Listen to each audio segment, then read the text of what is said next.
Thank you so much, everyone. Good evening. Thank you so much for joining us for this very interesting industry conversation. Why I use the word interesting is because the way it is, the last few years have shaped us. We talk of the work changing, the way we all have worked. We've seen that brief period for the 2 years. And after that, as we were informally discussing a little while ago, the workforce is changing. So the work is changing, the workforce is changing, and the workplace needs to change as well and is changing. So in this change that's happening, we bring this series in partnership with Logitech on how the workforce and workplace are changing. And we're trying to discuss the dynamics of the workplace and the factors and how tomorrow's collaboration, so critical for the workplaces to evolve, how that is evolving and how collaboration could take shape, and hence the importance of that tech conversation, because technology is at the heart of this change that is happening. So this, over the last 3 years, what we've seen, of course, as we were again talking, you've been doing it for 100 years, working remotely, working from all kinds of places. But now there's a new element to that. And that's why the technology element to that conversation. So we'll talk over the next 90 minutes about the various facets of this, the younger set of workers, the physical workspace, how that is evolving in case, and of course, other issues that you may want to raise from your own unique standpoint, your industry and some of the issues so critical for your own self. So if I may start with you and Bhuvan, talk about the big picture. As a century-old company, how is it changing for you? When you put the finger on the pulse, what would you say are some of those key drivers of the change today? So, very good, Ashutosh. Thank you. Thanks for having me here. I think there are, I talk about three major things. One is you talked about the workspace, right? So how the workspace is changing. The other one is the technology and also the culture. Those are the three elements that are there, in my opinion. So workspace, I'll start off with, you talked about 100 years company, right? So I was, my age is not 100, so I'll probably start off with, from the time I started work. The first time I started work, I got into the office. There was an office cube that was there. I loved it. Okay, it is my space. The first day I went, I had pictures of, I would say my parents, but yeah, there are a lot of other pictures that are there. I had a lot of pictures in there. I decorated my place. There was a big computer that was there. It was late 90s. And every cube, there were 4 people in a cube. Everybody has their space. And the best part is every cube had its phone. Right? So we had a phone number that was there. Right? So I'm not sure whether when all of you started work, right? So having a phone, it was great. Okay. And then I had my manager. Right? So my manager had an special cube for himself. Okay. And then my director, he was having an office. Amazing, right? So, and then for my manager and my director, there was tea that was served to them in their office. Right? So, and then move back to now. Right? So now you go into our office, everybody sits together. Right? So there's an open office. Right, so all of us are together. I don't think anybody has an office of their own. And now things have changed where there is no special treatment for anybody. Right, so the coffee is there in one place. Of course, we had only one brand of coffee and tea that was available. Now we have multiple brands of coffee and tea that's available for everybody. You can go and pick whatever you want. And there is also snacks, biscuits and everything that's available. So the entire space has changed from a work standpoint, considering the latest generation of workforce that's coming in. So the latest generation of workforce that's coming in, they are not looking at a cube. they are looking at a lot more open concept of an office where everybody can interact with everybody else. There is no private space. There are discussion rooms that are there. In many cases, the office space is set up in a way where you don't have a desk of your own. You walk into your office, you have an app, you can click on it, you can pick a place where you want to go and work, and you go and start working in that place, right? So the workspace as such has changed a lot over a period of time. The second one is about technology. Right, so when you look at technology, when I said I started work, I had a big PC that was there. I don't think I can carry that PC in my bag. But now everybody who was working, they have a laptop. I think COVID accelerated it. Previously we were having a desktop for few people. Now in our office space, everybody has moved into a laptop. They may have a desktop, but even the desktop is connected from a laptop. And in many cases it has moved to the cloud, where you can directly connect to the cloud and start working. Remote workspaces, VDIs, and so on and so forth, right? So the whole way how people are interacting with the company to get the work done has changed. So when I started work, my manager used to come in and check whether I am really working or not. Right? So that has also changed now. I don't think any of our managers, I'm sure many of you are managers, you don't go and check whether people are working or not. You get a report every week that talks about whether the person has completed work or not. So it is a lot more results driven rather than the amount of time that a person is working, right? So that has also changed over a period of time. The last one is about the culture. There are multiple generations that are there of workforce that's there, right from I think baby boomers are not working, right? So we will get into millennials and Gen Zs, right? Most of the people here are millennials. I can say I'm Gen Z, okay? So the challenge is that the expectation that they have out of work has changed as well. Right? So it is a lot more purpose driven rather than coming in and getting a job done. It is a huge change in terms of the expectations out of work. And whenever in the new interviews that we are having for people that we are getting into our workforce, there's a lot of questions related to well, what the company is doing for sustainability. Now, there was, normally you take interview, the expectation is that you ask questions, okay. Nowadays, the Gen Zs, they are asking questions and they are deciding whether they want to join your company or not. So there is a huge change in the new generation of workforce that's coming in. So the workspace, the technology, and the culture, from an overall work standpoint, all three are changing over a period of time. I have a few other things. I think as we are discussing, I'll add a few more. But there is a huge change in the overall workspace as such. Okay, that's a very interesting way to put it. And I particularly like the point that you mentioned about the multi-generational workforce that we increase as we get formalized as an economy that is coming.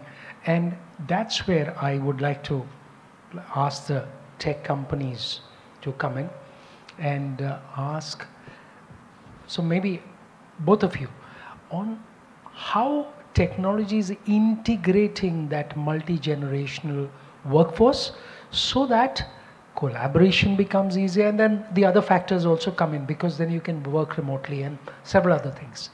If you can begin, Rajendran. Do I talk my points or do I answer your question? Your points as well. My points too. Okay. All right. So talking about multi-generation, do I need this? Okay. Talking about multi-generational workforce, I think it is more about the mindset than about the age.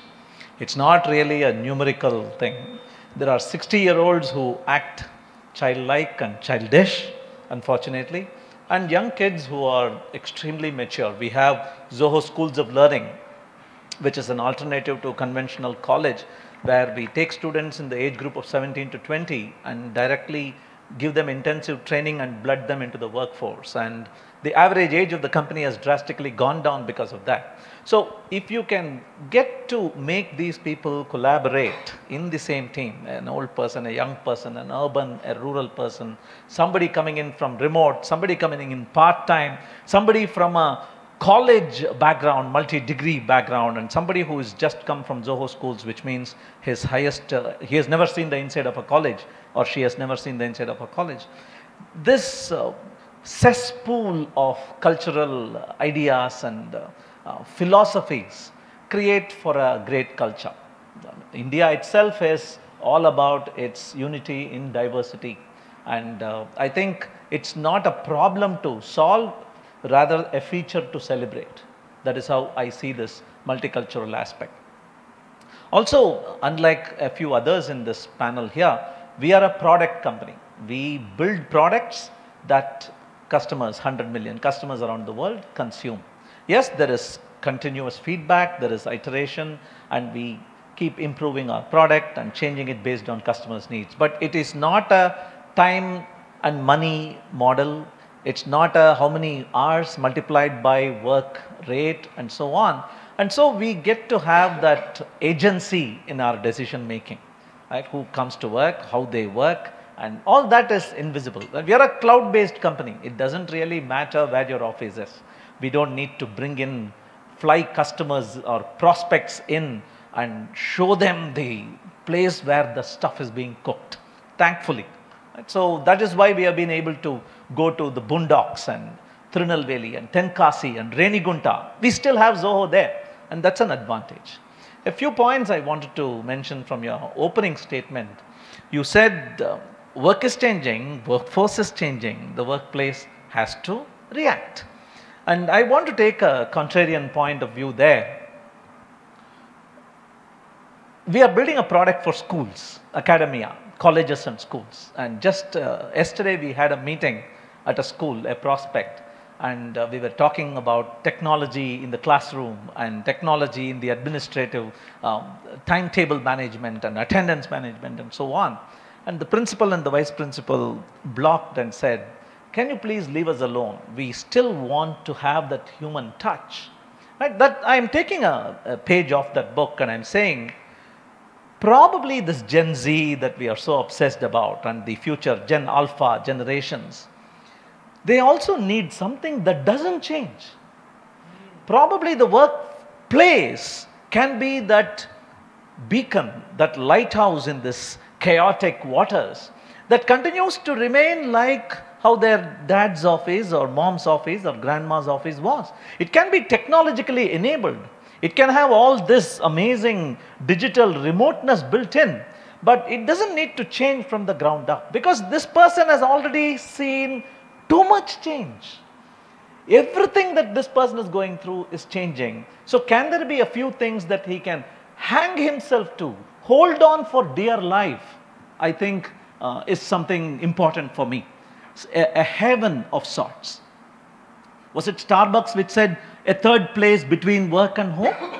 Forget about the third place. Talk about the second place. Because COVID, it taught us many lessons. Every one of us took away some lessons.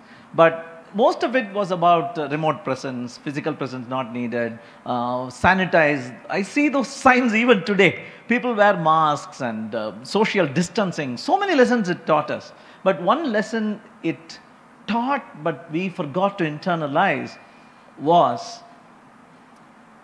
we cannot be stuck in the same place 24/7.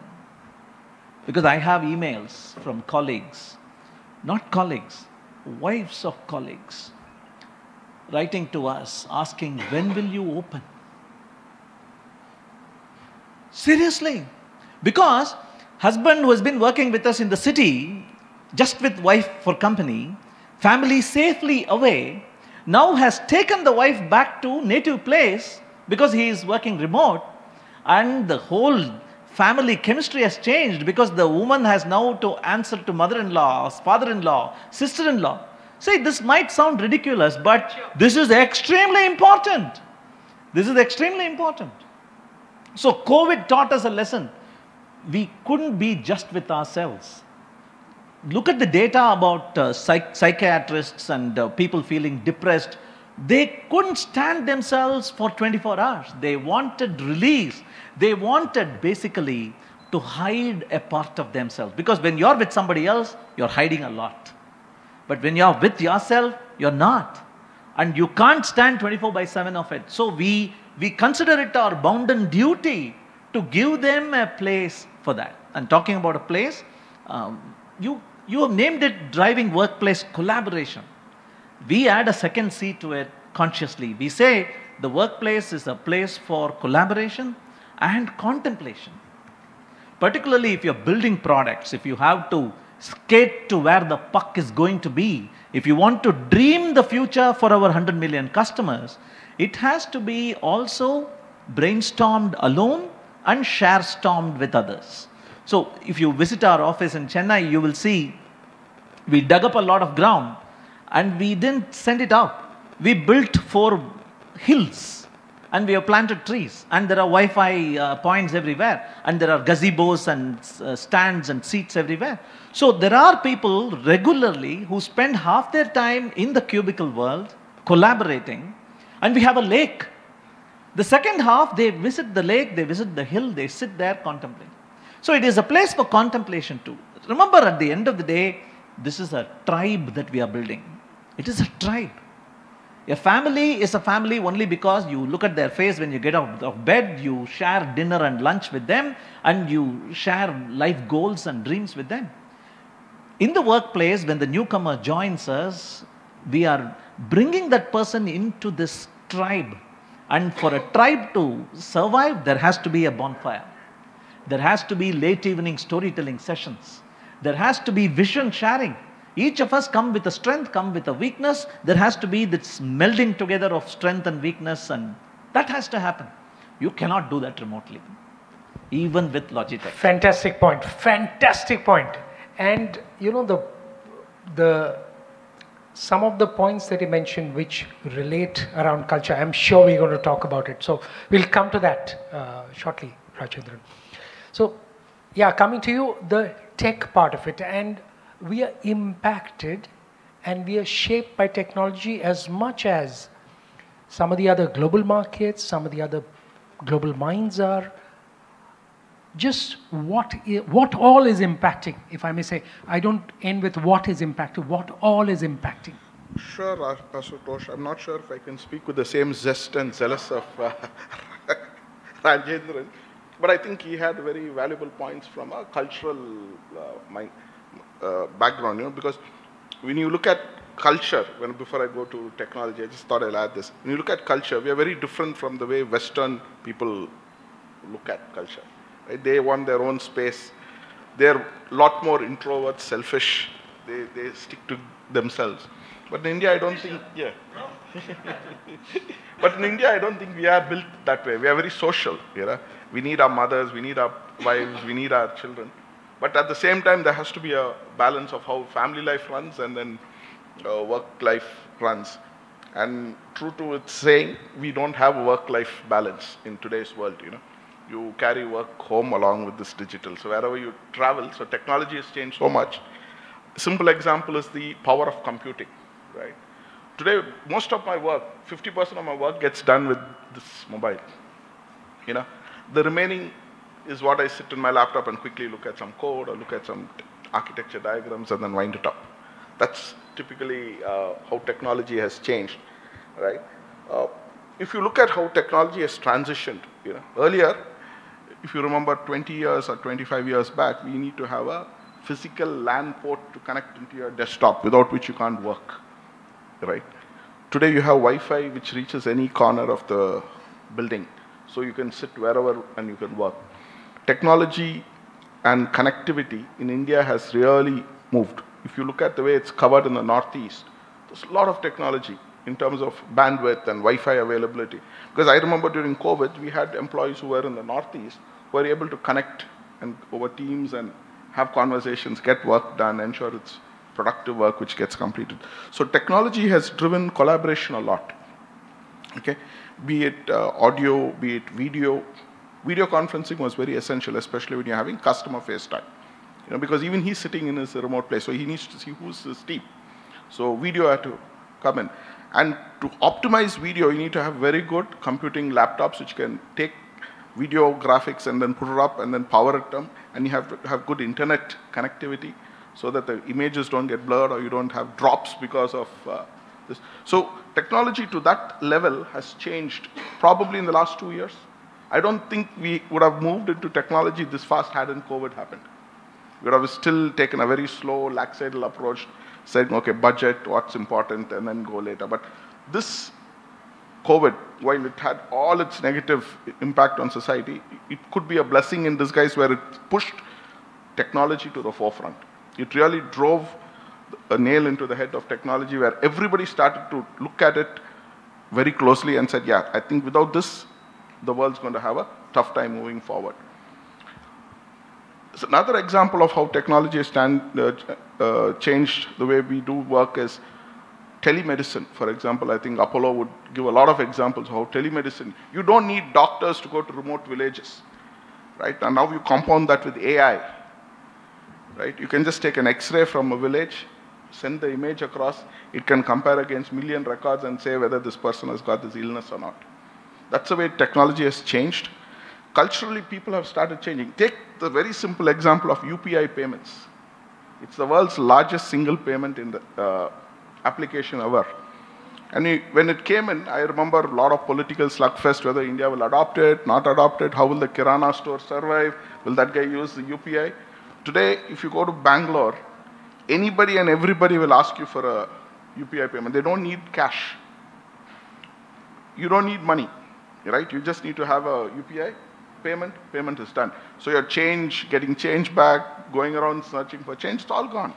So technology has revolutionized, and culture also has, to a large extent, has kept pace with that change. Be it the lady who comes home and sells vegetables, or the person sitting right on top, everybody uses UPI. Or the beggar on the streets in Bangalore. Pardon? The beggar on the streets. Everybody. Everybody. That's the way technology has. And I think the biggest difference that has happened to India is technology. While we have our social differences, caste differences, religious differences, I think technology has unified a lot of what we used to think is not possible is possible today. Very interesting, the big picture. Since he mentioned about hospitals, let me come to you.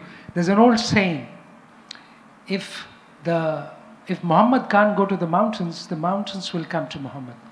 Is that the case unfolding in fact, it goes the other way. Oh, okay. I got it wrong. Okay. Sorry, I got it wrong. So is that unfolding for the healthcare sector? And what does it mean for the tomorrow's workers who are coming in? How does it raise the bar for healthcare services? Great. Thank you for having me here. It's wonderful to hear the conversations and the perspective that is coming in. From a healthcare perspective, this is what I would want to kind of say. It's not the workplace that demanded the change. It's not the workers who demanded the change. It's the demand and supply that demanded the change. The gap that we have started widening as the time went through, and COVID has increased the gap in terms of its availability. So the only thing that could bridge this gap so quickly and so fast was technology. And hence, we kind of moved into technology. I'll give you a case in point of how technology became a boon during COVID time and how it did not after the COVID time. Apollo had its first telemedicine deployed in the year 1993. Right? And the evolution of it being successful was only in the late 2020s. Right? The volume of teleconsults that we saw between 2020 to 2022 has significantly dropped in 2023. So we were figuring out to say why it dropped and what cases it got dropped. The heavy drop of teleconsults is not from the new age or the younger people that still continue to grow. It's the older generation wanted to come back and see doctors. It's the way how each one of us felt what the need is. Where do I want to go? And even today my father says, no, I will not do VC consults. I'll go to the doctor and then see. If I need to wait for 2 hours, I'd rather wait there rather than sitting at home looking at 4 walls and the wife, right? I think Logitech video should show whole body. Because right now it's stuck to the torso. There's so much body language available outside, you should consider some technology for that. And it is so profound to say that it understands these minute nuances of change and it suppresses them and keeps a still video, which kind of gives a different feeling altogether. The second perspective that I would want to call why technology made a change is the depth of knowledge and the layers of knowledge that has evolved with medical technology that is coming in, which wanted multiple experts to come and then opine together, which made us to kind of say, okay, if I need to solve this problem now for this patient, and if I don't have this consultant now here, how do I solve? How do I collaborate all this together? And hence, the whole concept of second opinions, expert opinions came into foray, which technology helped us to bridge together. So that's the second need that drove our change. The third is going back to the first problem of demand and supply. How do I provide more throughput to people and then accommodate more? Right? So we started looking at form factors of engaging with the services that we do. Hence the advent of pushing EHR, automating EHR, getting in small form factors of devices, voice dictations, ambient listening. This is the one that we are trying to recently look at. So these are some perspectives that force us to see why not technology, why technology, and that's how we started changing our workplaces together. Going back to the first point, which I liked what Bhuvan said, that each one had an office, right? It's only at the top senior level, but in our industry, 35% of our workforce has an office of their own, because every doctor needs privacy, right? So that's our setup. How do I need to manage? And the complexity of devices in each of those are different. And a typical ophthalmology clinic is different than a dental clinic or a simple internal medicine clinic. So how do I provide respective technologies, the OT, the security around it, and if I need to say at that particular point in time he should be available for both a teleconsult and an in-person consult, how would I maintain? Right? With the new advent of our new privacy law that is coming in, that's even more changing. I'm bound to prove that Rajendran's record is only seen by this doctor, not by anybody else. Even if somebody is standing behind and then looking at the computer, I need to prove that no, he's not seen it. So how do I do it? So we are looking at devices which will now have watermarks, grayed out, which Sunil also alluded to earlier. So those are the challenges that we are trying to see how do we solve. I'll leave it here for now and then go back to the next question. I'll just give one quick example on the banking sector, how technology has changed. Earlier you had to go to the bank, you had to take an address proof, physical forms to be filled. Today there are banks in Europe, I'm not sure so much in US, but in Europe, where you can sit at home and create your own bank account. Sit in front of your laptop or even your mobile, take a picture and that becomes your picture. You need to upload all your documents and you get an instant savings bank account and you will get a digital card, which is again connected to your mobile number and then you've done your bank. You don't need to go to a bank. So all a bank needs to do is to ensure they have the right technology, ensure privacy is there, data is secure, the transactions are secure, your bank is done. So even 5 people can run a bank of $100 million to $200 million net worth. Yeah. That's the kind of pace at which technology started to move. Muhammad and the mountains. We can do it in India. We can do it in India as well now. Yeah, that's true. I have not been to bank in the last 20 years. The first time I went is in 2005 when I first opened the bank account. After that, I didn't go. But he's talking about opening itself. That's now available. Now it's available. But I'm saying banks are the first early adopters of technology. They kind of move fast because of the demand of customers driving them to change. I had one question for him. I'll just take one more. It's just that 20 years later, I took my son to show how a bank is recently. That's a good one. Now, I was wondering, you were talking about telemedicine dropping and so on. I'm curious. I think telemedicine has 2 aspects to it. One is the comfort at home teleconsulting. The other is unavailability of doctors and specialists, remote villages, where telemedicine is now reaching. The medicine hasn't reached yet. So isn't that on an upswing? Yeah, don't switch that off. I mean, if you just leave it, it'll come. Oh, yeah, it's working. The point that I was alluding to is the ratio in which it dropped and where it dropped. But teleconsult is picking up. The other forms of telemedicine have picked up heavily, like home care, central monitoring from a command station. Today, we monitor close to about 30,000 beds sitting at 3 command centers across Calcutta, Hyderabad and Chennai.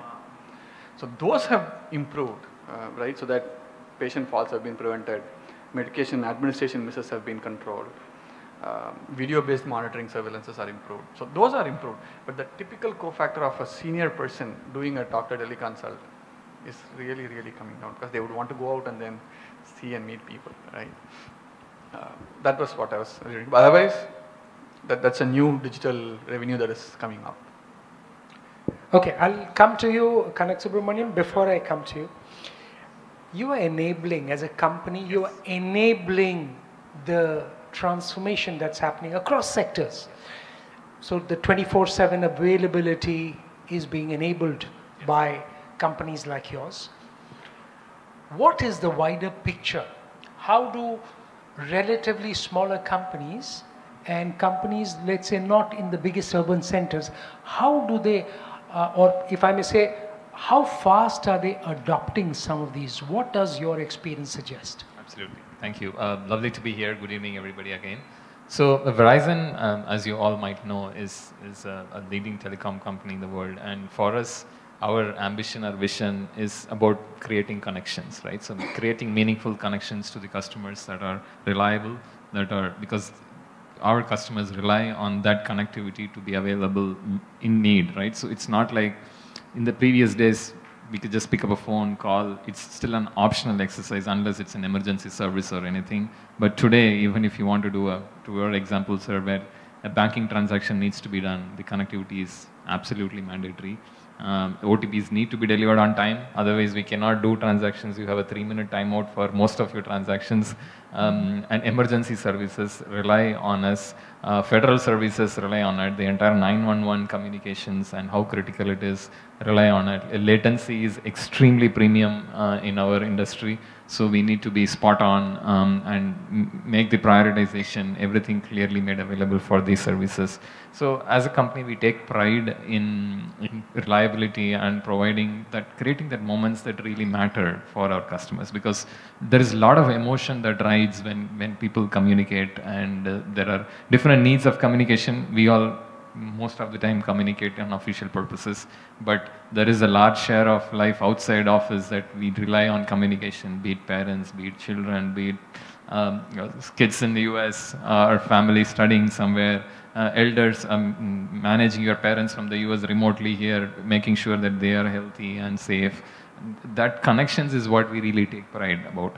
To your point, when I look at the commercial angle of this, there are a lot of small businesses that rely on this communication for their expansion, for their sustenance, not even expansion, for their sustenance, they need communication to be made available.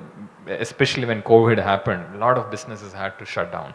They had to move to more remote-based operations, like I think of an example of restaurants. The restaurants ran out of business, but they had to start doing delivery-based businesses. So they had to switch to technology, again technology playing a role for survival, not necessarily for expansion, right? But they relied on communication so much to run a delivery-based business. Today, a Swiggy, for example, or a Zomato, for example, uses mobile network so heavily for doing their businesses, right? So Amazon or all of your industries, you need location data, you need real-time tracking of your delivery agents. You are computing and making decisions on the edge, thinking which is the right agent to go to which place, which is the most optimal way to, so that you can save cost as a company. So there's a lot of economics riding on edge computing. And for all of this to happen, you need high-quality networks and you need reliable networks. For this to happen, you need high-quality people to run this, right? So that's where we come in from a technology standpoint, enabling Verizon like company that runs mission-critical networks worldwide. We need the right people to run this organization. So just like all of you, COVID happened. As you rightly said, in my view, COVID is the biggest digital disruptor in its own form. So much of transformation, acceleration happened just because of COVID. One is the budget part, but more importantly, the policy decisions, right? So we are a highly regulated industry because federal government, US government, White House uses Verizon network. There is a lot of security involved. And for us to, if in a truly global setup like all of us, for us to support from India, a company like Verizon, which does B2C business exclusively in the US with all federal customers, all banks and everybody, data segregation, data security is of paramount importance. So we are subjected to CAA audits, FCC audits, many audits to ensure that the data resides in US. We do not have uncontrolled exposure of data anywhere. And Verizon India is the biggest entity outside US. So we have 7,000 people working from India. So there is so much riding on our organization. So for us, keeping the mission of creating connections to customers is important, connection to our business customers are important, but for us, the people connectivity here is even more important. And as the saying goes, culture eats strategy for breakfast, right? So you can have your best strategy laid out, you can have a truly global plan, you want to save cost, you want to have good people run from India, but without the right culture, it doesn't work. So we focused on building that culture and moments that truly matter for our own employees here. And that, I'm extremely proud to say we were the first post-COVID to embrace return to office. Even today, I have no challenge getting my 7,000 people to my office. We get 90% of people without even being forcing and asking them to show up in offices because we create that moments that matter. We made it a culture that we do contemplation, excellent choice of word. I'm going to steal it, sir, from you. That contemplation is very important to innovate. We have been able to embrace AI like any of our competitors are able to do. We are the first to roll out huge implementations of AI and Gen AI with the likes of partnership with Google, where even Google, the first product that went out that Google supported was from us. And we worked from here, working with Google Switzerland engineers to make it happen. For that, you need people, you need contemplation, you need innovation, you need to fail, but you need to fail fast. You need to enable that strong culture, you need to enable collaboration. So that's where we focused heavily. And we made a difference, not just for customers creating meaningful connections, but for businesses to run and survive. We had to innovate faster for them to do. Another example I can call out is we created touchless experiences in our retail stores because COVID needed it. We were the first to roll it out. We had this QR-based scanning. You walk into a store, you don't have to touch anything. You walk out with a phone and a service. While this happened for our own survival, we kind of created this digital ecosystem and made it available for small business. We didn't really charge for it. We are saying you can use this as a platform. We help the small businesses to succeed because communication is so critical for them to run and survive as an industry. So they rely on us so much. We enabled our own innovations, our own capabilities for them to be made available as well so that they can ride on that. So those are the kind of approaches we took. As I said, culture eats strategy for breakfast. Okay, that's a change that's happening. So, Kamalnath, coming to you. The insurance industry turnaround time, again, technology has enabled that to change in a very big way. What has your experience been? And for the larger picture, just to mention, something like 2 lakh agents, 200,000 agents selling all over. So, they're perhaps all over, working from everywhere, not just remote working. So give us a sense of that and how it has changed for you over the last few years. First, thank you for having me here and warm welcome to everybody. As Sir was saying, I think the biggest disruptor in today's digital transformation world has been COVID. The why of it is very simple. I think insurance was always a push sale, right? Somebody had to get inside your home to tell you what you need to buy. And COVID stopped that completely. You can't enter anybody's home and tell them what they want to buy. So I'm out of business technically if this does not work. So we had to change our strategy overnight, right? You can't do a physical branch visit anymore. Branches had to go away. we have to completely move away from a non-tech world to a tech world overnight. I think we came up with a grounds up build for an application for agents. And when I talk about agents, I'm talking about, I think, 7 lakh agents across the country, out of which, to say 2 lakh today work with us day in and day out, getting them to adopt to a technology that they are not used to. Something that they were always comfortable is going around with the paper proposal forms, running around, getting these signed by customers. Now, all of my KYCs, customer signature, onboarding of a customer, all of this had to move digital. And I think technology is what that enabled to get us there. With COVID, obviously accelerating it. So we managed to come up with an application for our agents to be wherever they are, get this remote onboarding done for your customers. With insurance sale going up during COVID because of the uncertainty around what was going to happen. But I think to get that enabled, tech was the biggest enabler. We pushing this product out in the market to give it to the agents, asking them to onboard customers in remote. That sort of changed the game. Another important place where today's technology sort of intervenes and helps us get through this bigger problem is also, I'll specifically talk about our, in today's world, all of us get admitted, our parents, our friends, all of us, we all go through this space of getting into a hospital, going through distress times. The happiest time there is when a doctor says, when you're okay to get discharged right now. But then that's when the clock starts for an insurance company. I have 2 hours to ensure my customer who is there on the bed leaves the hospital satisfied. Now we are talking about loads of data, which could be handwritten in tier 2 cities, which could be in PDF forms. A doctor in the insurance world will have to read through all of this, understand why and what diagnosis was done, what sort of treatments were given, and then ensure this checkout happens. I think Sir would know on how this happens on a daily basis. So getting this entire piece automated, getting an AI in here, getting these documents vetted, getting these digitized document from handwritten doctor notes digitized. I think this entire thing had to happen overnight. I think as Kanakasubramaniam was saying, ours is also a highly regulated industry today. IRDA sort of says that you cannot skip 3 hours for a customer. Every customer needs to be paid out in the next 3 hours, or cashless settlements needs to happen. So getting this up and running is where I think technology is pushing the barriers for us.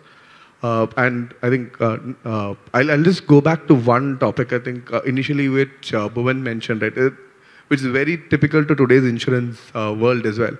There are 3 generations of people who have entered insurance, and BFSI to be very specific. So they've always been boomers of, sorry to say that, but they've been working there.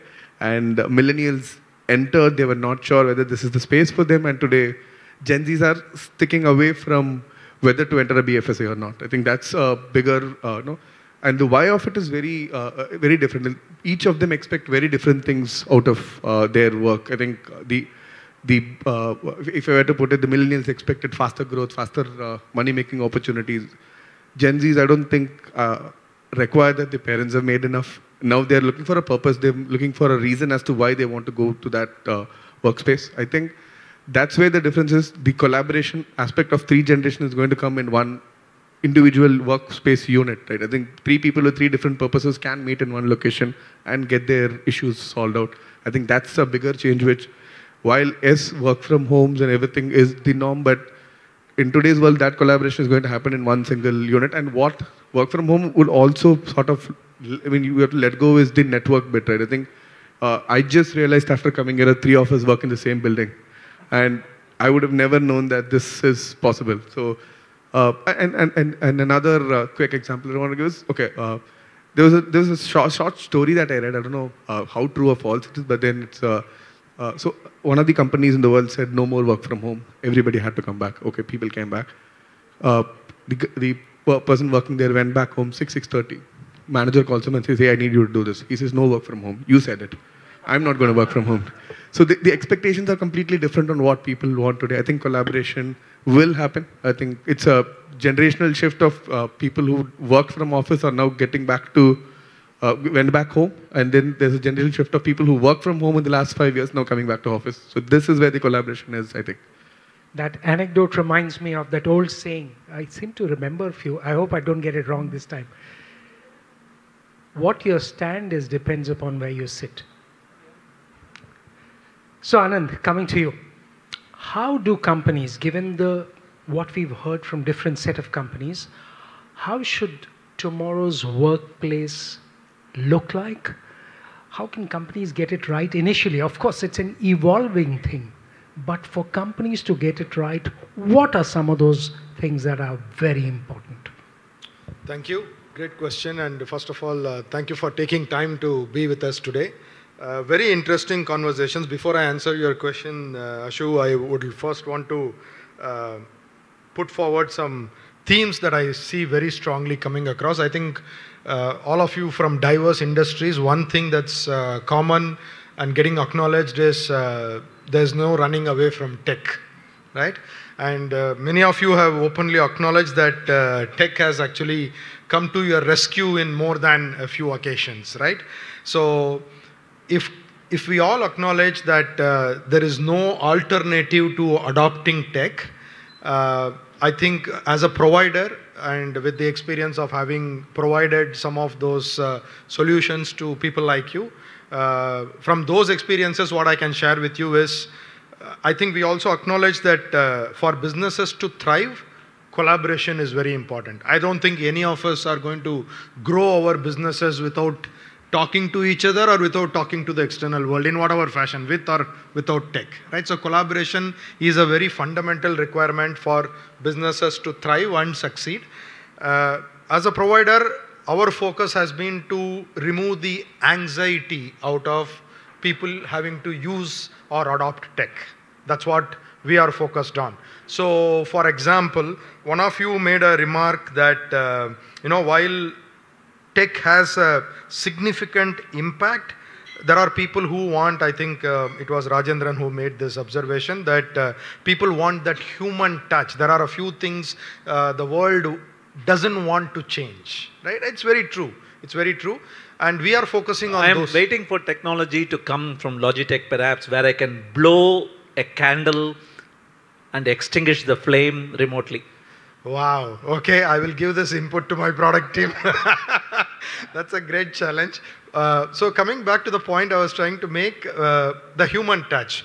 How do we use tech without losing that human touch, right? For example, I think remote meetings is something that we are all used to in our day-to-day lives, right? Zoom, Microsoft, whatever platform you use, there is remote meetings every single day. Now think about the people who are not in the room, okay? We are all here, for example, in this room, seeing each other face to face. I see you nodding your head, which means that technically speaking, you are acknowledging what I am saying. Assuming you were logged into this meeting remotely and you do not switch on your video, how do I know whether you are agreeing or not agreeing with what I'm saying? So that's where, as a provider, we want to make technology so simple that you don't have to consider that as a point of management, right? At least as far as collaboration is concerned. You have many other things to worry about in healthcare, and in terms of insurance, regulation and adherence to that. So at least as far as collaboration is concerned, we want to take the anxiety out of it, and we want to democratize it to an extent that the simplest example I can think of is, let's say, WhatsApp. Nobody trained us on how to use WhatsApp. One fine morning, we just heard about the app, we just downloaded it and we figured things, right? That's how we want collaboration technologies also to be, right? And we have made some progress. And Ashu, your question was, what is some of our advice, if I can use that word, to people who are... Yeah, what should be best practice? The number one we would say is, don't try to fit one solution to different scenarios. It just doesn't work. It just doesn't work. Meetings, collaboration is all about experience, okay? Our CEO famously says, our competition is not people in the collaboration space along with us. Our actual competition is the airlines. How do we stop you people from having to travel? So when will you stop traveling? Only when your remote meeting experience is something as close to being face-to-face, which you would have done if you had traveled. So that's our goal. How do we make meetings so real life-like so that you don't take that flight, right? So our competition is actually the airlines. That's what our CEO It reminds says. me of telepresence. Yeah, 1980, I think it was, Nicholas Negroponte of MIT Media Lab, he said this exact line. He said, only one of these two is going to succeed. It's going to be communication or transportation. If teleportation like in Harry Potter is going to come, I wouldn't want any technology because I can be there and then I can be home. But if you're going to do telepresence, I don't need transportation. Beautiful, yeah. Yeah, so we are focusing on, like I said, making sure those very important non-verbal communication is communicated to both sides. That's what we are focusing on. So coming back to his question, different meetings happen in all kinds of spaces these days, right? It happens in the cafeteria, it happens in a formal room, it happens from the cubicle to 100 people on the other side, and the reverse meetings happen everywhere. There is no one solution for all these spaces. That's important for you to keep in mind, right? A camera that works fantastic in a boardroom, unfortunately, is not your best solution in the cafeteria. Not for the gossip, surely. Gossips have a separate and special camera, right? So one size doesn't fit all. That's what essentially it is. The second thing is the collaboration technology is not just from us. With all our friends in the market as well have advanced so much that you really don't have to worry about it, make it a point of major decision making, etc., etc.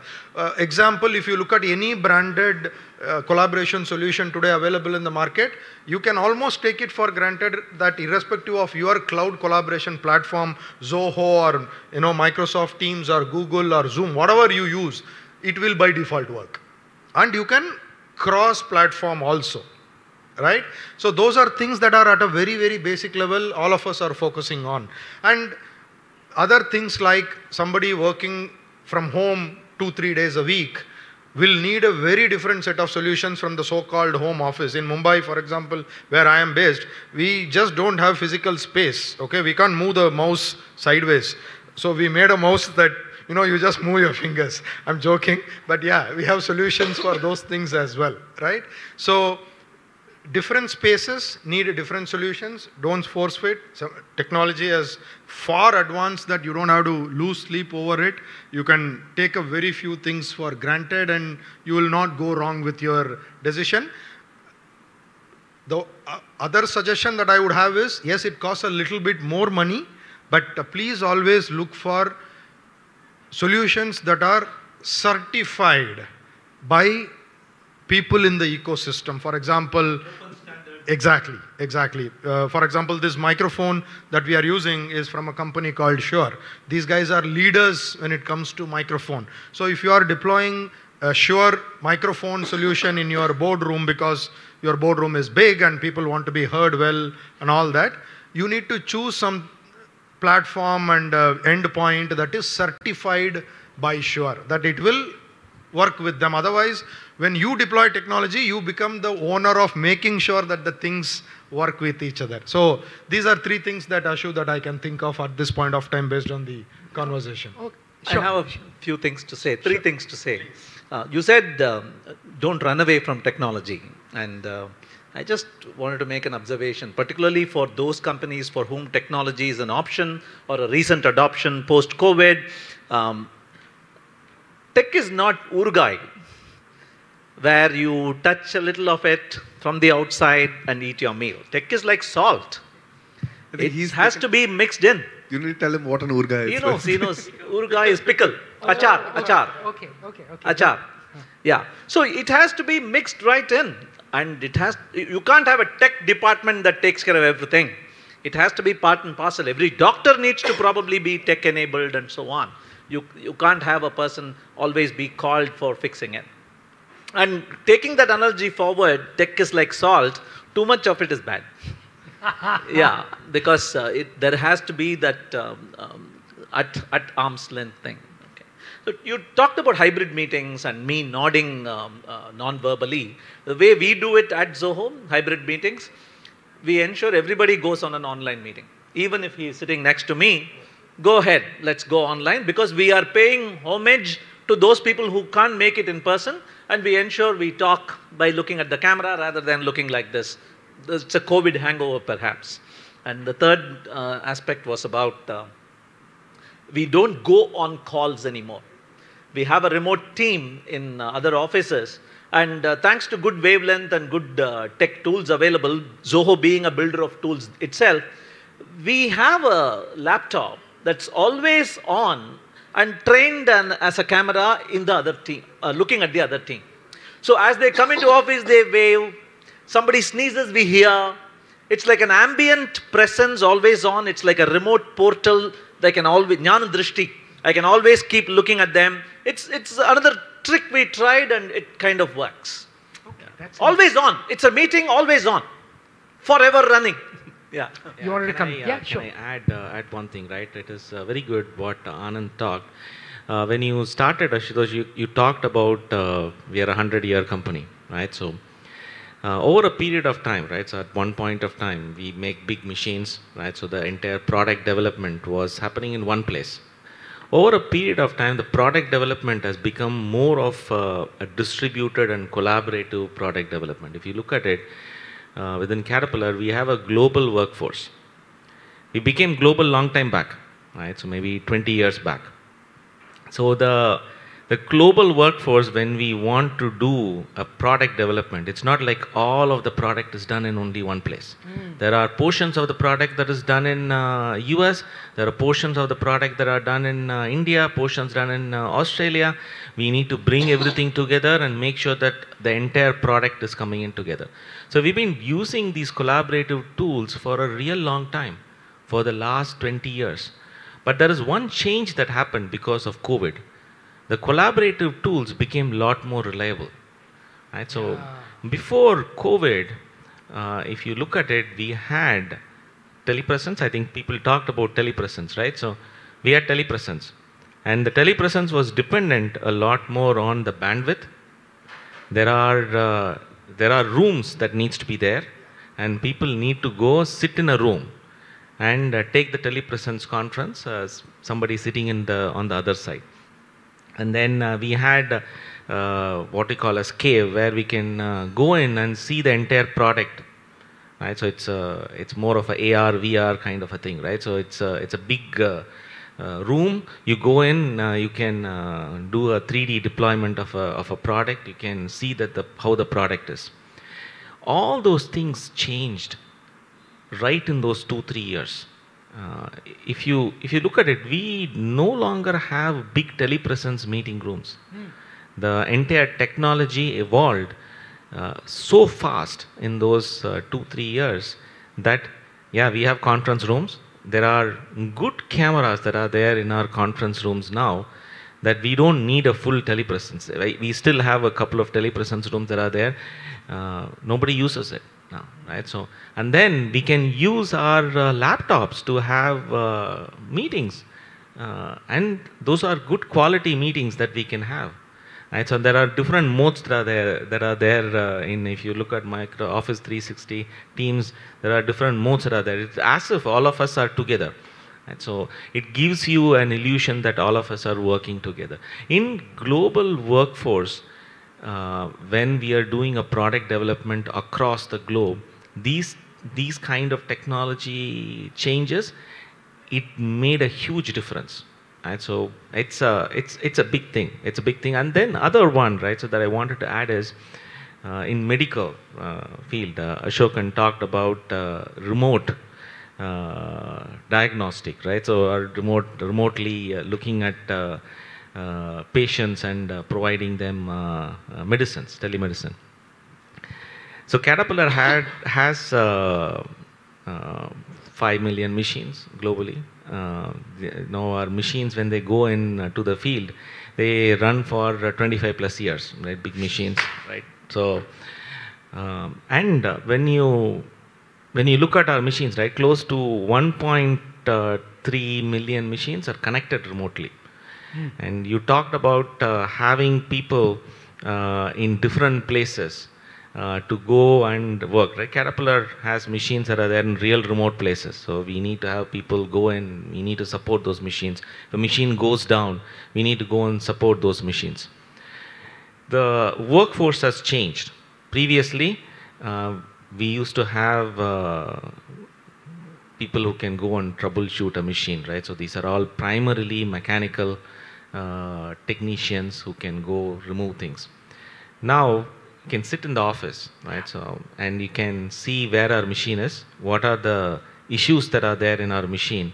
Even before a technician goes, he exactly knows what the problem is. He will carry the part, he will carry the instruction, he can go, he can fix the machine. It is one trip. He can go fix the machine and he can come back.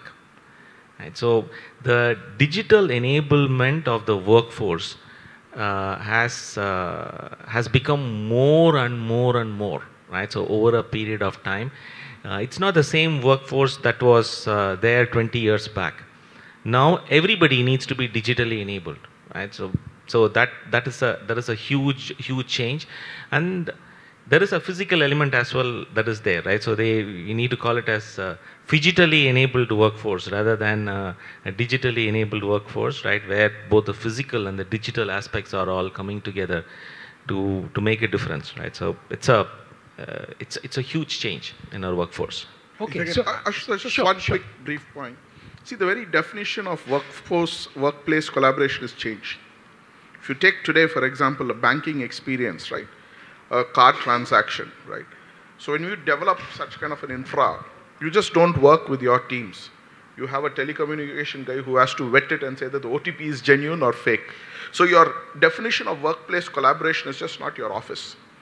It is you, another vendor, it could be a customer who's experiencing that issue. So when you do customer service and direct support, you're talking to the customer on the other side who's experiencing the problem which is not going this way.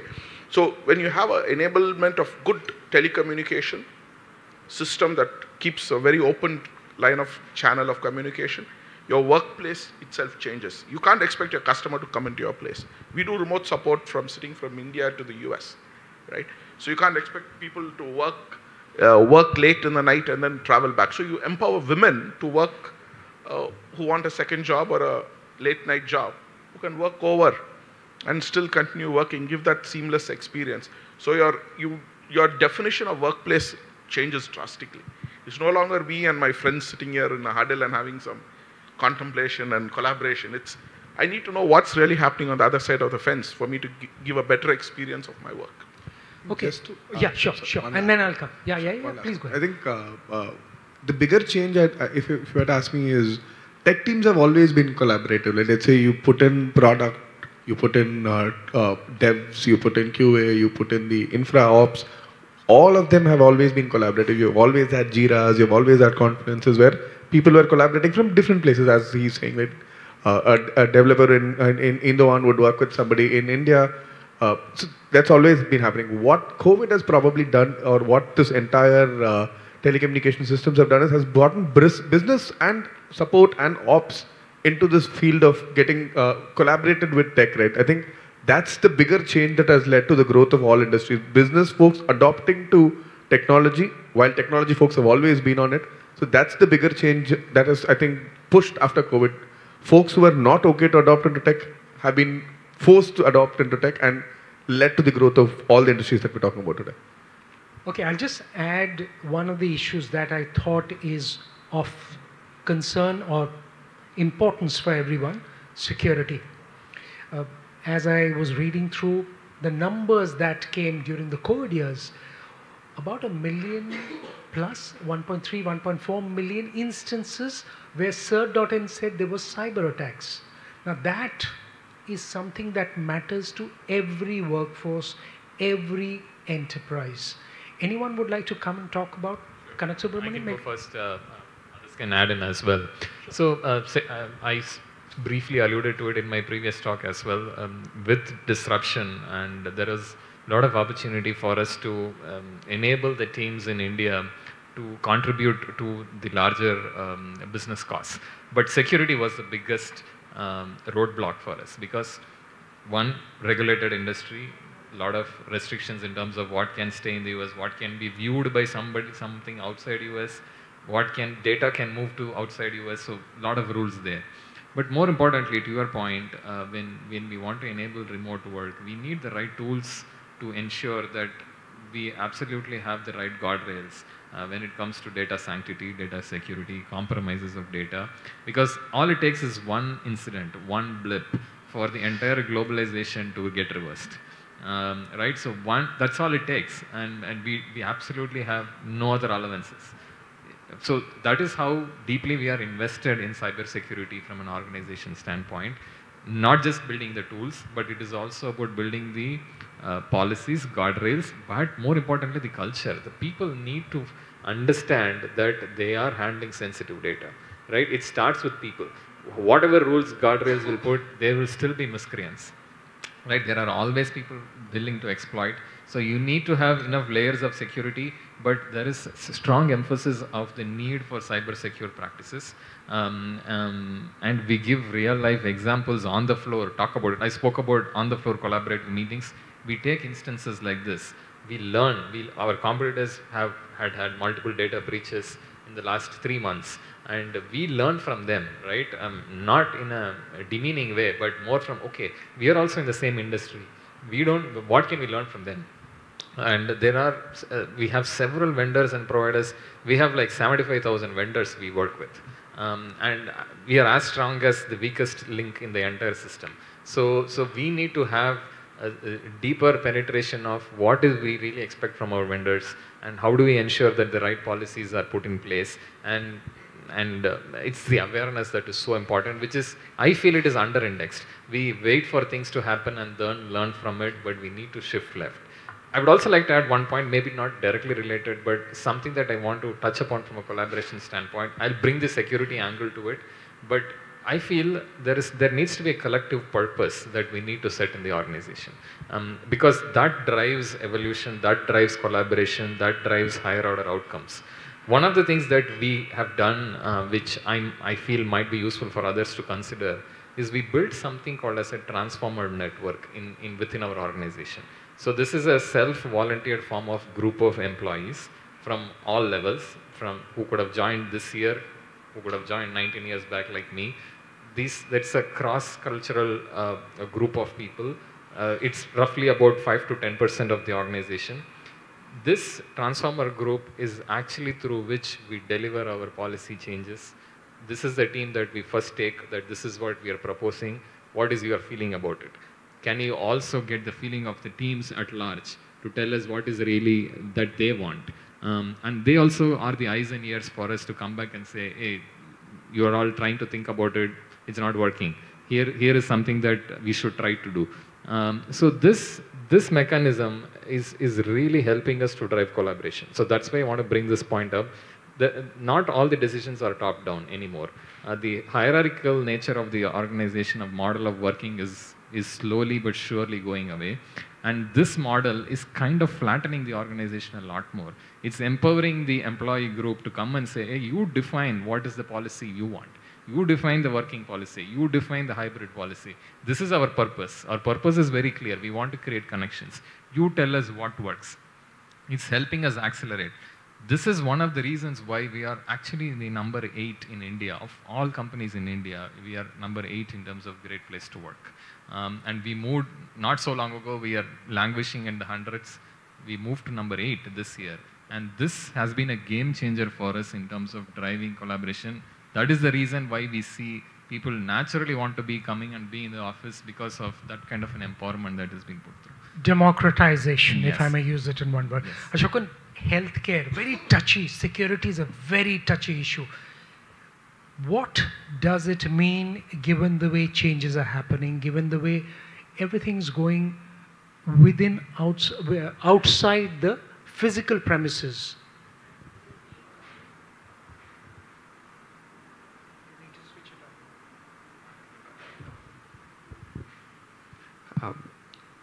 I think in our setup, more than security, it's the privacy cum security is the issue that we keep facing out. There are workforces who understand security and privacy. There are workforces who understand convenience much better. So the borderline between convenience to security is what is bothering all of us to do. And if convenience is compromised, then your throughput is compromised, and your service delivery lines are much more ineffective in that case. So that's what is the biggest challenge that we face, to see how do I balance all these three together: convenience, privacy, and security. It's fortunate that we have a technology committee in board which looks at security, which mandates to say what we need to do. So I don't need to demand for budgets. The budget comes through. And you kind of look at how do you make phased implementations all through, yet keeping in mind as to how do you want to penetrate. The biggest challenge that we have is to kind of say, how do you continuously keep the awareness quotient very high? So we run multiple simulation exercises.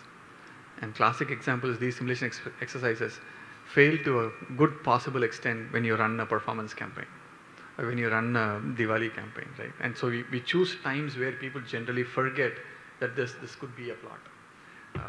That psychological, HR-based advice that came helped us to motivate people to see you shouldn't forget security even in the hindsight. The same simulation exercise when you run on a normal, June, July time frames, people are very cautious. When you run it on a Diwali time, everybody flats off. Right? So the quotient of pass between that simulation, this simulation is very, very different. So how do we make people aware more of these? How do I drive smaller security courses all through to every single person?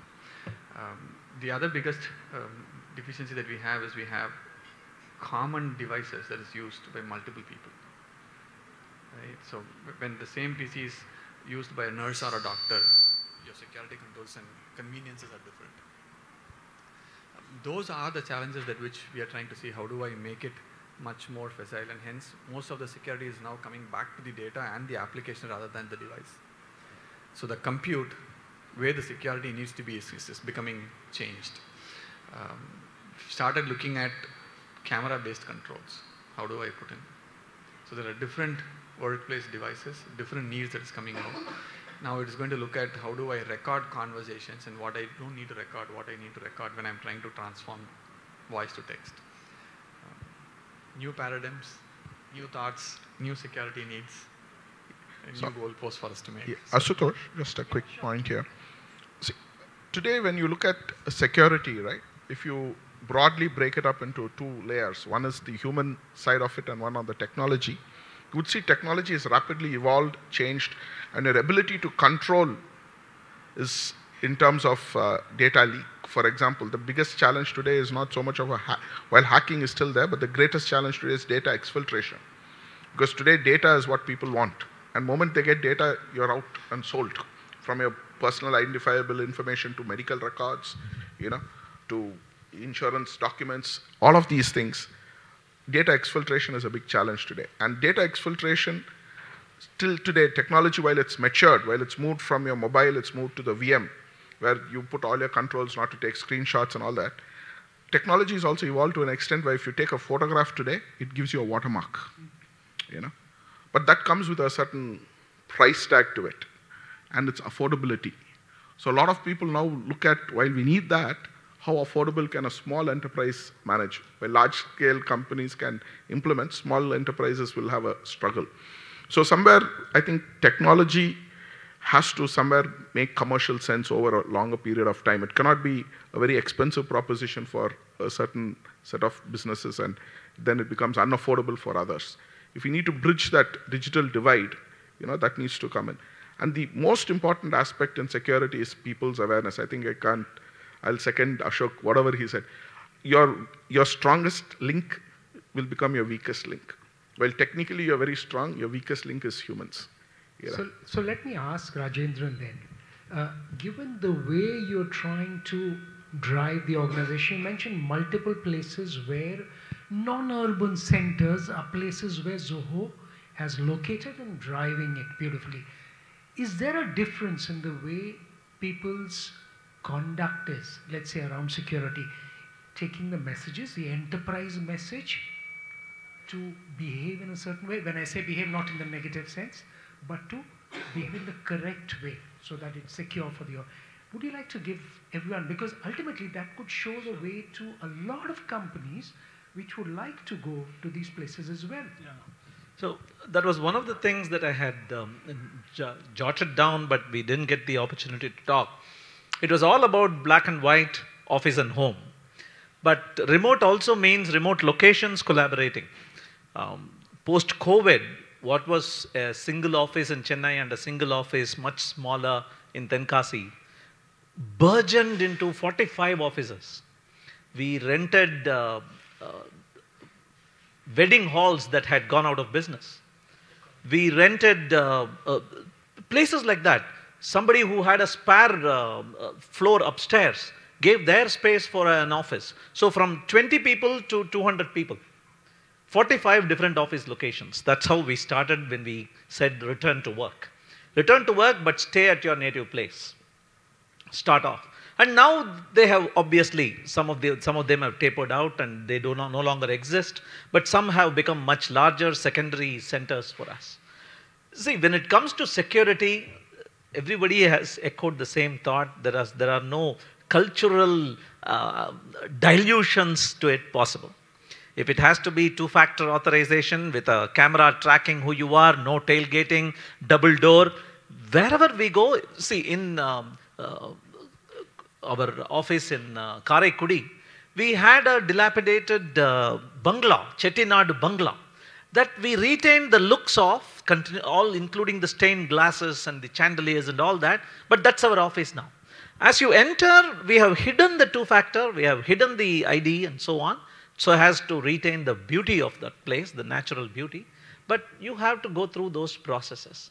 So like he was talking about, I think somebody was telling about 1 week of training. It was you, at Amazon you said.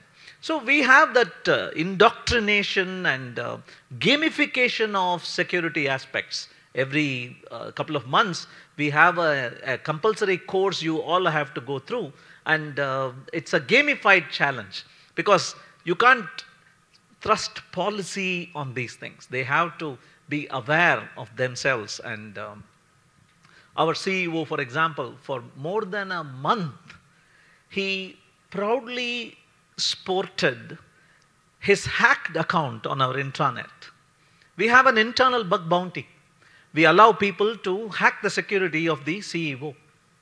So somebody had stolen a token digitally, and the post was, all of you will get 2 months bonus, next 10 days you need not come. That was the post on the intranet signed by our CEO. And he didn't delete it. And he didn't call the person who had made this so-called hacked post to action. He said he celebrated that person, gifted him money on the spot, and said, now the other team that built this product, buck up. I won't change my hacked account until this problem is solved. So there is amazing internal warfare happening all the time so that there are no bad actors from outside who do that to us. Right? If there is money to be made, we will give you the maximum amount. That's the approach. And I think this sort of internal friendly competition and one-upmanship is the way hackers and talented developers can be brought in line to what is seen as a necessary evil, security training and technology for ensuring it's hack-proof. You can't force-fit it as a retro. It has to be built by design. That's another thing Google didn't do, perhaps I would say, where Google says, I'll collect every little bit of data about you, but I won't share it with anybody. Right? That becomes a trust on the company and the people who run that company. What if that changes? Policy can change. So by default, we do not collect user data. Unless it is one extremely sensitive location where that has to be collected, we do not collect all your data. So that is another aspect because using which we are able to propagate the awareness that security and privacy of user data is sacrosanct and no meddling with it. Yeah. So that gets me to, I would say, the last segment to it, where we're talking the virtual and the physical workplace. Again, to that wider question, Anand, and maybe you may want to begin on this, getting to the better part of it. We spoke of security, we spoke of the opportunities and the technology element to it. Would you like to add something, given the physical space that companies have and the expectation? You know, we're not even talking enough about sustainability and some of the other factors that the new generation would want. How do we drive this change in mindset and the existing infrastructure that we have? Fantastic question. I think one of the advantages of COVID, which unfortunately we still come across a lot of organizations that have not taken benefit from, is you mentioned physical space, consolidation, possible consolidation of physical real estate space, right? We were all talking about the occupancy levels in our respective organizations before we began this formal sessions, and each of us have different policies, 3 days, 5 days, whatever. But one common thing that was coming across, some of us are saying that 5 days, but if you look at the occupancy levels, even in those 5 days, I don't know how many of us can claim 100%. So one of the real advantages was there was a possibility to maybe consolidate 5 offices into one large one. Okay, post-COVID, because occupancy levels, I think for the foreseeable future, are not going to be 100%, irrespective of industry. Maybe an exception could be a healthcare or a manufacturing production floor where people can't do work from home. Otherwise, I think remote work is like kind of given. So coming back to Ashu's question, and since we discussed security, a few things that I wanted to mention, what we are doing as a provider of collaboration technologies. You guys already have so many things to worry about in your respective networks and applications and data about security. So the one thing that we said is, we will not give you one more reason to worry about as far as technology is concerned. Today, data can be hacked at any level, right? People may not actually register this strongly in their minds, but have you ever thought about the keyboard that you use, okay, so much every single day to communicate with the computer, okay, can be a point of vulnerability. You are actually typing everything, including your internet banking password, actually on your keyboard, okay? And the communication between the keyboard and the computer is something that can potentially be hacked. Particularly if it's a wireless keyboard. Exactly, exactly. Particularly if it's a wireless keyboard. Thank you for saying that. So, as an example, what we have done from our side is, since again, you have so many other things to focus your time and energies on, and given the fact that people will want convenience, especially the latest generation of employees, they will ask us all kinds of things, and we have some very famous examples of people having to order like 100,000 MacBooks because they wanted to attract a certain generation of employees into their organizations, because these were questions that were coming up in the reverse interviews, right? So what we have done is, we have provided a simple dongle, okay, which had removed a few steps that you as IT decision makers would have otherwise done on some of your security applications to make that keyboard and mouse secure. Okay, so you just connect that dongle to your computer. It establishes a secure connection with the keyboard and mouse in like nanoseconds, and after that, all data that is exchanged between the keyboard, mouse and the computer is actually encrypted. And more importantly, it frees up your Wi-Fi bandwidth, right? I mean, this is just an example to tell you how even simple things like keyboard and mouse. And another example I can think of is some of our cameras actually are infrared, okay? It identifies Bhuvan as Bhuvan because Bhuvan's, let's say, the distance between Bhuvan's lowest part of the ear and the shoulder tip is something that's unique to Bhuvan, right? It cannot be applied to Anand. So it doesn't identify Bhuvan by whatever, facial recognition alone. It identifies Bhuvan by the body contours, right? To the extent that you said bust, right? We only capture to that extent, right? So, and you come and sit in front of the computer, it understands that it's Bhuvan, and it gives you a passwordless access to your network. Authentication, one level. Okay, so these are things that are available from a security standpoint. To Ashu's question, on what else organizations should focus upon. and what is that we are doing. Like I said, we make it simple because this is something that people are going to continue to demand from you in our experience. Okay, they want the latest and the greatest, but they don't want to go through hours of training on how to use it and things like that, because collaboration is the last thing that you should actually worry about in your organizations.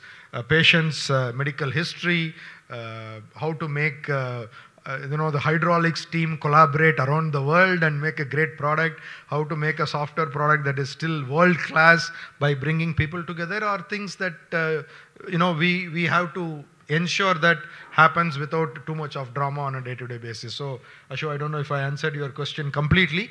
As a provider, these are areas that we are focusing on. Again, going back to what I said earlier, helping you remove the anxiety out of both deploying for others and using tech yourselves. That's our mission.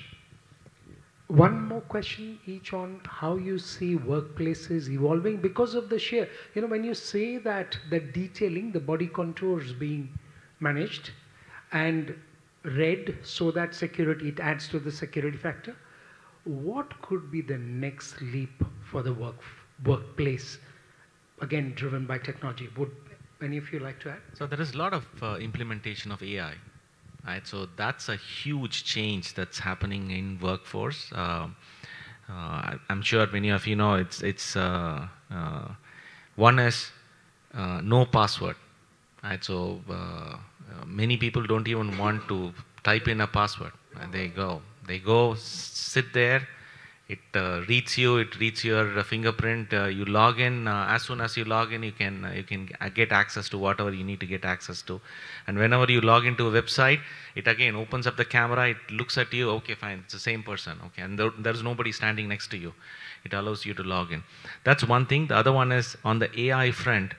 There is a lot of code generation that's happening, right? So there is an entire shift that's happening. In terms of our workforce's capability or the kind of skills our workforce needs to have. At one point of time, we need to have people who need to just code. That's no longer needed. I think we need to have people who know all of the greatest technology, AI-based technology that's there how to use it in the first place. So that's a big change that's happening. I think that's going to change. That's going to change our workforce. Okay, Rajendran, would you like to add to that? The next. Yeah, you ended your question with driven by technology. Yeah, so I don't want it to be driven by technology. Fair enough. I want the culture to drive it. I want technology to empower it. And rather than talk about what is going to be and what might be, I want to change the answer to what I wish it to be. I have the right to say that, I guess. Yeah. So I hope workplaces evolve, not physically, but conceptually, to something that employees want to come to. Probably because of the people they have there, probably because of the kind of work that they can do only there, probably because of the experiences they can get there. It has to become a magnet, a cultural confluence, and something that is an experience I cannot get elsewhere. I wish workplaces evolve to that. And for that to happen, work also has to evolve. He mentioned AI. And AI has to be ensured that the genie is out of the bottle, no putting it back in. But we have to train that genie to do all the grunt work that we have been doing. Today, it seems like it will do all the creative work if we do that little bit of grunt. That's not the world I want to live in. I want my children, my next generation to live in. So if it can evolve to a place that people want to come to, it should be that town hall or that central agora, the square, where people want to spend all their free time in. Aristotle did all his philosophizing in the town square, away from his wife, right? Probably strike it off the record. But that is the place I want workplaces to become. Very interesting way that you put it. Yeah, please. So it should work, it should work. If you just continue. No, you may have switched it off.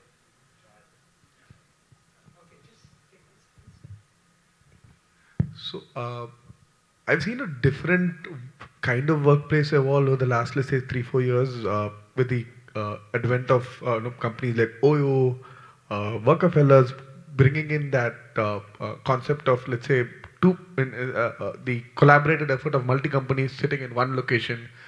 Can it, I mean, as he's saying, it's a wishful thinking. Can companies which are working on similar consumer problems, can they get along in one place? Can they solve for the end consumer as one industry? I mean, I understand that there is a consumer problem, there is a pricing problem, there is data, but all of that aside, putting the customer first, can multi-companies working on single... Who will get the money? The customer wins. The customer is always the king. Yeah, keeping that aside, can it become a reality for I mean, because all of us are solving for the same consumer, right? In too many places, too many thinking is happening. Can it happen in one place? I don't know. I'm just putting it out for people to think. My view of the workplace to evolve is to be one. I shouldn't be scared to come to work. Right? I shouldn't be worried if I make mistakes, it's going to bother me. It has to be a safe place to work. It has to be a personally satisfiable place for me to work. Without any hesitation, then there is room for innovation, there is room for growth. I think that's the place where I would want to be. So that everybody comes in, does their work, personally cherishes what they create a new world for the next generations and move on. So okay, that's how I Sunil, would want. would you like to add? Yeah, just a few pointers. Sure. See, the pace at which technology has changed, I don't think the modern workforce has changed. The freshers who are coming in have absolutely no clue what they're up for. You know, The seniors do? the seniors also don't. No, I'm just... The entire AI has upset the apple cart. Everybody claims to be an AI expert, but nobody knows what's actually AI is going to do. Is it going to replace jobs? Is it going to enhance your skill? Is it going to change the way you're working? For example, today we are experimenting in our organization where I bring in Copilot, GitHub Copilot, where I can write most of the code what a fresher used to write, 1 or 2 years of experience. All I need now is a 4 or a 5-year experience guy who can review the code and push it into production. So my entire labor force which requires as freshers is gone, right? So it's kind of replacing a lot of jobs today, and it's probably going to push older generation to migrate or learn faster so they can adapt, or even that will get moved out. So it's a major disruptor. And the good thing and the bad thing is, the good thing is it's going to really challenge each one of us to learn ourselves, upgrade and move ourselves to the next level. The lopside to it is we really don't know how the horizon is, because it's very new. There are only select few companies which are dealing with it, and it's very proprietary. It's still not open source for everybody to use, because the cost of infrastructure and the cost of doing it is quite expensive. It's not very simple, right? Everybody understands AI from a very superficial way, but the actual learning models, how do you actually define them? That's where the core is. And how do you adapt it to change to your use cases is the next big challenge. So there's a whole new way of working which is coming in. If COVID speeded up the technology, this has actually disrupted that speed. And it's taken it to a next level, for which I think it's collaboration. All of us need to put our heads together to figure out how we actually make it to the next level. And the challenge with AI is security. How secure is your information? How secure is your data? How secure, because today if you take anything on ChatGPT, you type in something, the whole world can see it.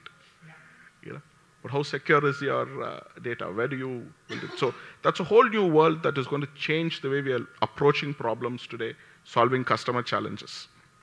I would kind of agree to what he says. The way in which services are going to change is going to be different. You will have a lot of educational services that's going to come, which will empower the workforce to move. So seniors like us will be in that place where we're going to educate. That's what I'm thinking. And you will have a 2 months fresher would be able to drive a procedure what a 10-year experience guy would be doing with all that tools of robotics that we have. So I think that's what I would see as a change. And I also want to quote that somebody told me, the speed of change that we have seen now is really, really high. And it will not be this slow moving forward. And hence, we need to gear up to the speed in which it's going to come. And that's what I keep telling my own management to say, we need to be much more faster. And we need to learn how to be faster more. Okay, on that note, I think it's time to wrap up. Thank you so much. That last line from you, I thought, stands out. And the other one, Rajendran, that you mentioned, I'd like to just point it out. You want culture to drive it and technology to empower it. I really like that line. Thank you so much, everyone, for being a part of the conversation today. Thank you. Thank you.